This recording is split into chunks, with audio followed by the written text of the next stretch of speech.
que ya que estamos en esto, toca México, pero toca a otros lugares y toca una visión presentista que se me hace enormemente peligrosa. La recuperación de territorios del pasado, que es precisamente el argumento de Vladimir Putin para entrar a Ucrania. Ucrania fue parte de la Unión Soviética, pues ahora es parte de Rusia y ya. Y en otra época fue parte de Rusia, pero no quería, se independizó varias veces.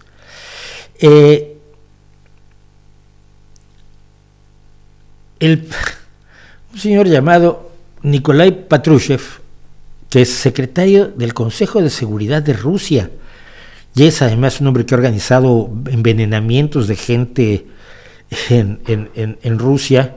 Digo esto por mencionar, para que conozcan ustedes un poco su currículum vitae, porque no es lo mismo que yo te diga así Nikolai Patrushev, así como si fuera un señor que anda vendiendo caramelos atrás del Kremlin. No, es un agente de la KGB que desde 1975 es agente de la KGB, amigo cercano, estrechísimo de Putin.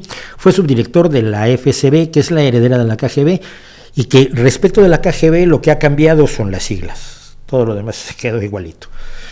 Ha sido secretario del Consejo de Seguridad, es presunto responsable de los ataques terroristas con explosivos que en 1999 se atribuyeron a separatistas chechenos y que permitieron el inicio de una de las guerras de Rusia contra Chechenia, la Segunda Guerra Chechena. El pretexto fueron estos explosivos que al parecer fueron organizados por Patrushev, como organizaba cosas antes otro jefe de la seguridad rusa, Pavel Sudoplatov, que debería ser más conocido en México porque fue el que organizó el asesinato de Trotsky. Como jefe del Servicio Nacional de Seguridad, Patrushev fue señalado como responsable del envenenamiento de Alexander Litvinenko, no sé si se acuerdan, aquel agente de la KGB que decidió desertar para contar la verdad y un día se descubrió que le habían dado el famoso té de polonio. Fue el responsable también de la anexión de Crimea y del intento de golpe de Estado en Montenegro en 2016 y probablemente tiene algo que ver con el intento de golpe de Estado en Moldavia que se descubrió hace unas cuantas semanas. Y este simpático señor pues dijo que no hay duda de que tarde o temprano los vecinos del sur de Estados Unidos recuperarán los territorios que le fueron robados. Y esto aprovecha para pasarnos a la Embajada de Rusia en México con un mapa en el que están espacios que ya no eran de México desde antes, pero bueno, que no fueron robados, no fueron parte de los territorios que se anexionó a Estados Unidos después de la guerra de 1847 y 1848. Es decir, la verdad creo que Texas ya no era parte de México cuando la guerra de 1847 y 1848, pues la independencia de Texas se había desarrollado antes. Bueno, da exactamente igual. La idea es esta, la idea es que hoy, en 2023, de 1848 a 1948 son 100 años, a 98 son 150 años, 08, 18, 175 años que se están cumpliendo este año, mira. A 175 años, México tiene derecho de recuperar California, Nuevo México, Arizona, Nevada, todos estos territorios que estaban despoblados y que fueron anexionados por Estados Unidos. Desde un cierto punto de vista dirías, ¿y por qué no? Es que ahí hay otras personas viviendo allí, ya, pero son unos ocupantes, ya, pero es que nacieron allí, ¿los vas a echar? No, porque ahora sean mexicanos, pues que no quieren ser estadounidenses, parece que están a gusto con su situación actual, pues si quieres hacemos un referéndum, que vas a perder. ¿Cómo haces? Es decir, independientemente de la lógica medianamente de que suena una moral razonable, en la práctica, ¿cómo operas eso? Porque si operas eso, a ver, un segundo, esto fue en 1848, tiene derecho España a reclamar la posesión de América Latina, que solo perdió 30 años antes. Tiene derecho a España a decir, no, a ver, esto todo es mío otra vez. Entre tanto, Portugal entra a Brasil y dice, mío. ¿Por qué uno es más legítimo que el otro? ¿Por qué no tienen derecho los musulmanes de pedir la devolución de España, que ocuparon casi en su totalidad, excepto la zona de aquí de Asturias, que estuvieron, pero no la ocuparon como ocuparon el resto de España. ¿Tienen derecho a pedir la devolución de España? Pues a lo mejor sí.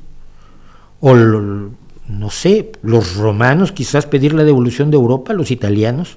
Oiga, mire, es que estamos aquí porque como esto lo conquistó el César en el año 5 antes de la era común, pues ahora resulta que los Campos Elíseos son italianos.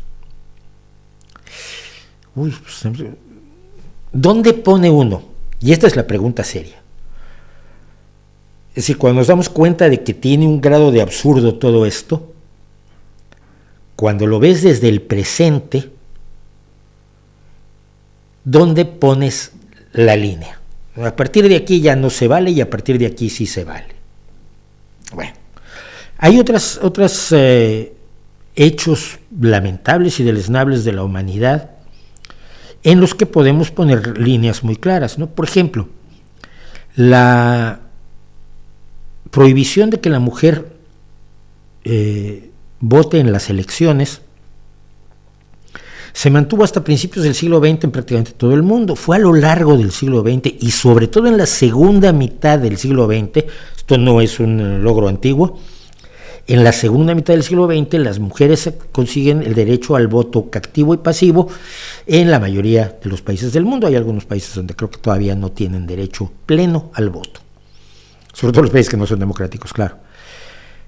Bien, ¿por qué no vamos al pasado y le volvemos a quitar el derecho al voto a todas las mujeres?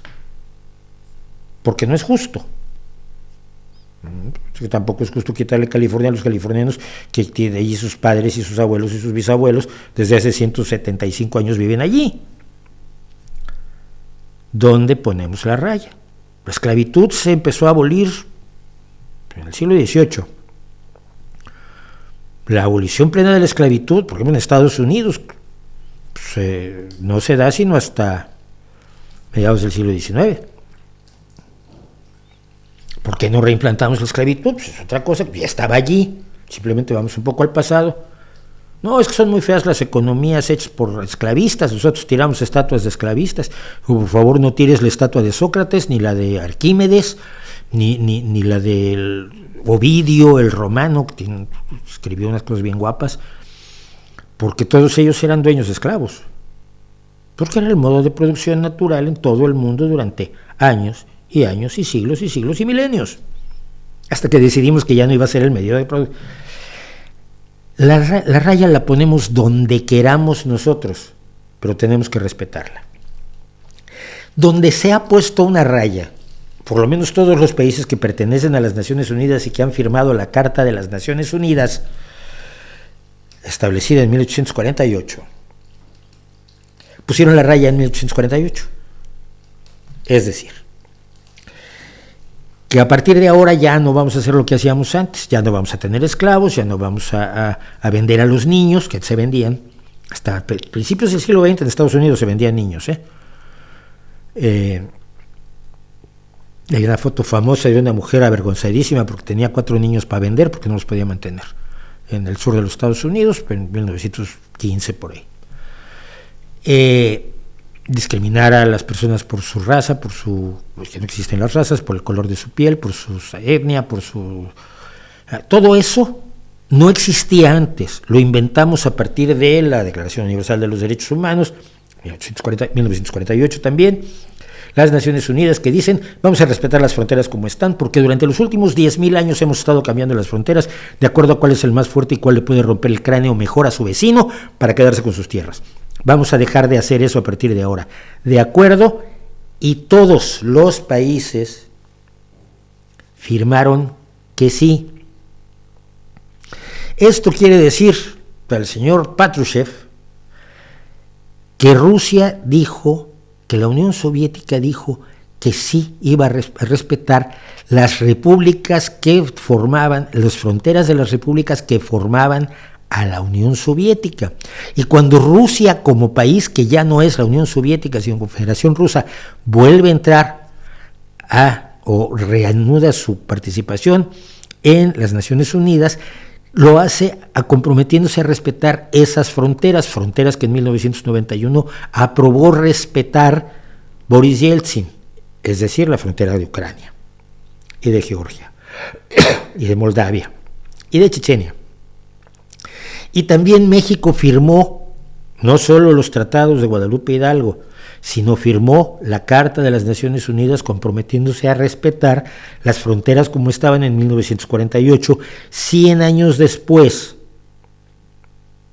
de que le había sido anexionado, robado, tomado, despojado la mitad de su territorio, por supuesto. Y México también se comprometió a respetar las fronteras de El Salvador, porque El Salvador tuvo que defenderse contra los ejércitos mexicanos para mantener su independencia.